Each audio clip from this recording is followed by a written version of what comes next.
Today we have Revelation 11 and 12 to discuss.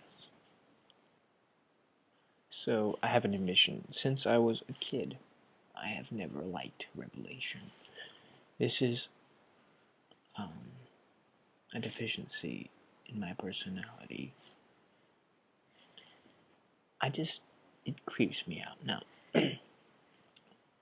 that's not how it ought to be.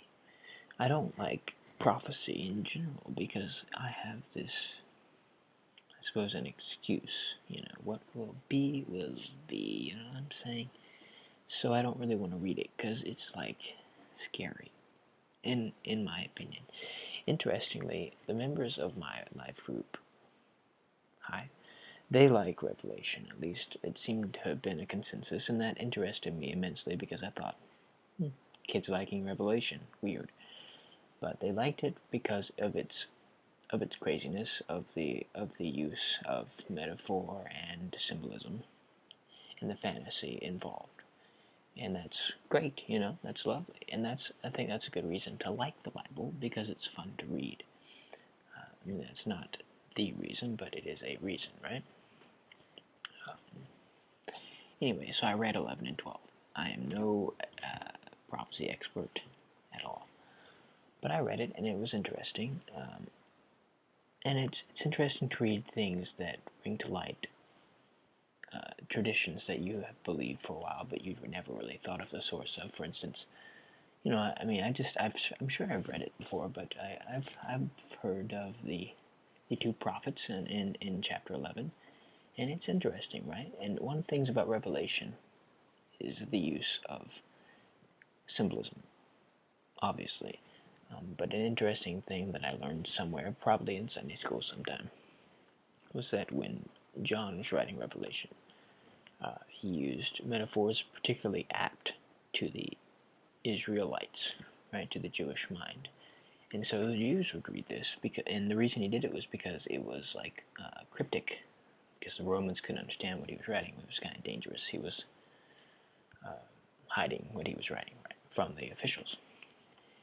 And they would read it, and of course things would pop out. An example of this is in 11 when he's talking about the two witnesses, and he uses the illustration of the olive tree and the lamps, which is from Zechariah, apparently. Now, see, this is an enigmatic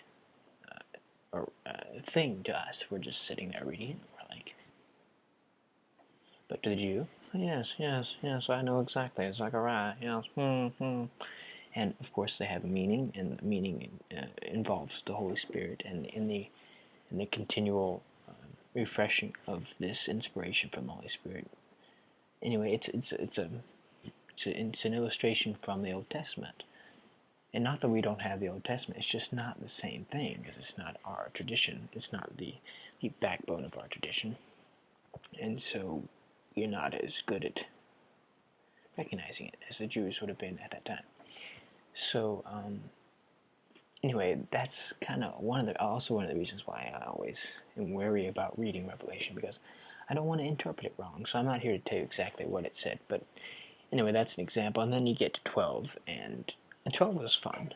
12 seemed to me to recall the war in heaven and in the beginning of all these problems that we know about, right? Satan's war in heaven. The dragon, explicitly stated, is Satan, or the devil, symbolic of the devil. And there's a war in heaven, and the devil loses, and then of course there's a struggle between the woman and the dragon. And from what I have read, not much.